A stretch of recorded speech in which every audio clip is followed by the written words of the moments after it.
Ce soir, je fais ma valise devant vous, hein. Celle-là. Hop, celle que j'avais promis de faire devant vous, hein.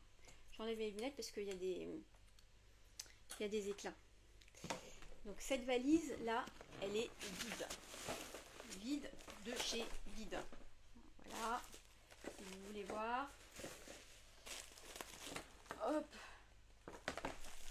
Alors, pour me présenter, pour ceux qui ne me connaissent pas, je suis Valérie, fondatrice de la Caille Blanche, artisan confiseur chocolatier, et chaque mardi à 20h30, un soir au jardin, c'est un moment où je montre un geste, je vous apprends une chose, où en fait nous passons un moment ensemble.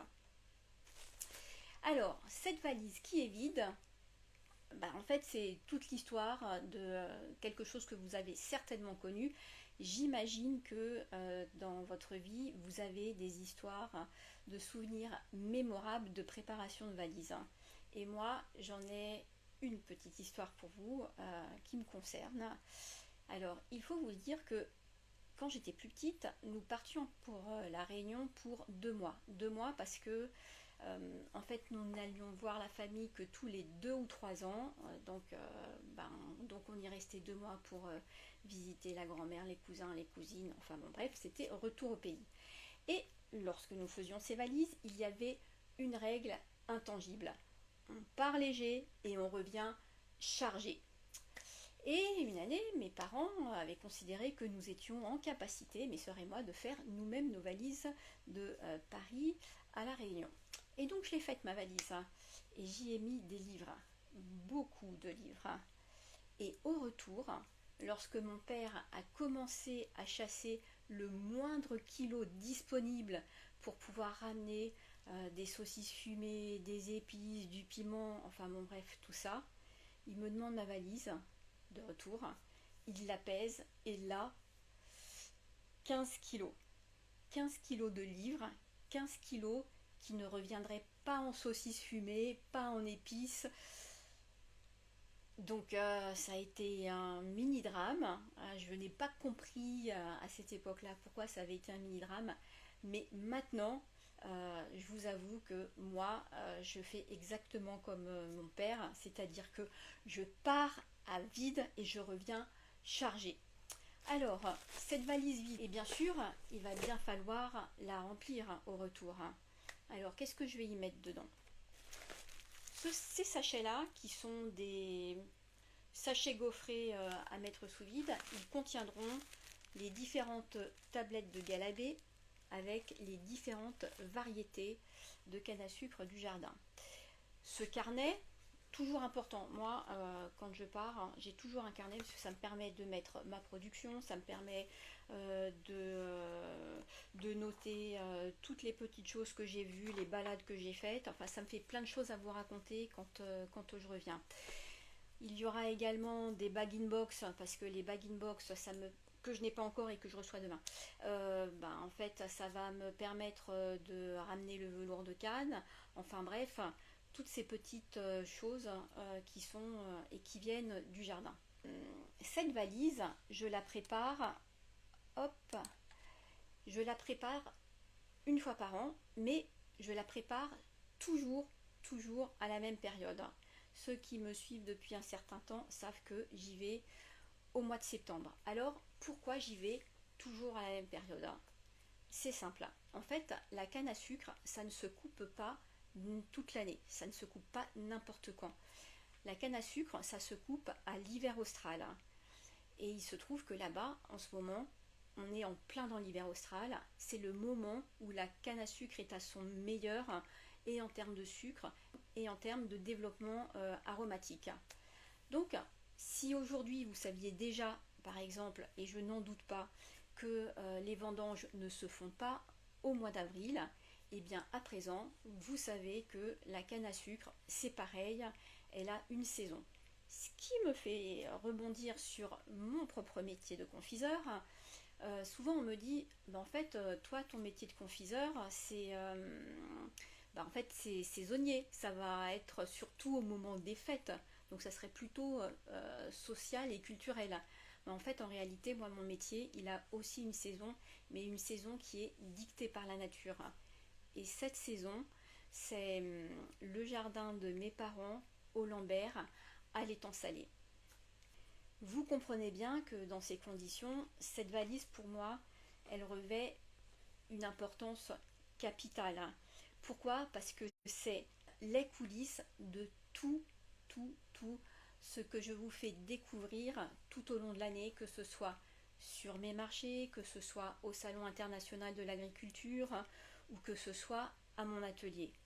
Et en fait, elle est aussi capitale parce que c'est les coulisses de tout ce qui me permet de ramener les matières que j'ai déposées dans le coffret que je vous ai fait découvrir mardi dernier.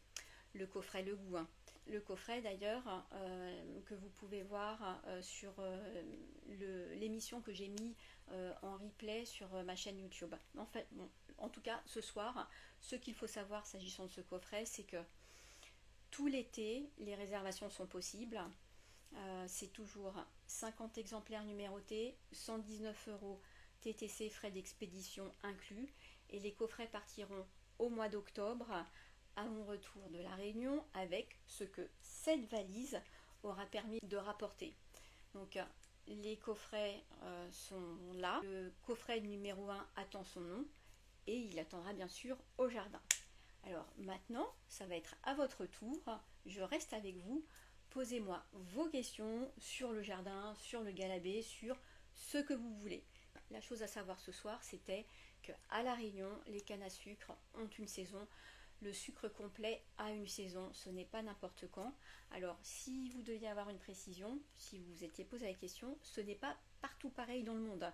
Tout va dépendre de la latitude, parce que vous pouvez être sur le pourtour tropical, mais si vous êtes en altitude, comme il fera plus frais, les cannes vont arriver à maturité plus tard. Mais nous, à La Réunion, hop, dans mon jardin, ça va être... elles ont un temps de maturité entre deux récoltes de une année. Donc voilà pourquoi. Mais si par exemple vous êtes dans les hauteurs en Afrique du Sud, les cannes peuvent arriver à maturité à 18 mois. Il est temps maintenant de vous dire au revoir pour quelques semaines. Au mois d'août, pas de direct puisque je pars en vacances et ce sont de vraies vacances et vraiment je vous souhaite exactement la même chose. Mais je ne disparais pas et j'ai deux choses à vous confier. La première chose, c'est que tout au long de l'été, je vais semer des indices dans mes stories, en tout cas au moins un indice par semaine, et à vous de deviner ce qu'il y aura dans cette valise à mon retour. La deuxième chose que je vous confie, et là je dirais que c'est un peu votre mission de l'été, et même je vous suggère même de la continuer à la rentrée.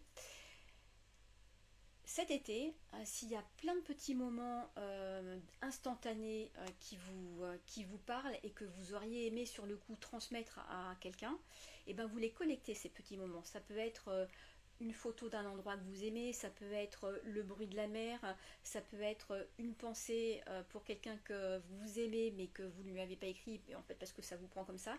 Bref, en fait, vous collectez tout, vous mettez tout précieusement, vous conservez tout dans une boîte de la forme que vous voulez, que ce soit numérique, peu importe, vous collectez tout et vous comprendrez tout avant Noël. Et vraiment, vous me remercierez d'avoir collecté toutes ces petites choses que vous voulez transmettre à quelqu'un que vous aimez. Rendez-vous mardi 1er septembre, 20h30. Comme ça, vous pourrez voir la valise bouclée avant le décollage, puisque je décolle le 2 septembre. Et puis, sinon, à partir de septembre, ça sera un rendez-vous en direct de la Réunion. Il fera encore jour pour vous à cette heure-là, mais chez moi, ce sera la nuit, donc ça risque d'être marrant. Enfin, en tout cas, j'ai prévu de faire des petites choses sympas. Et puis sinon, écoutez, je vous dis à très vite, et puis au 1er septembre. Au revoir.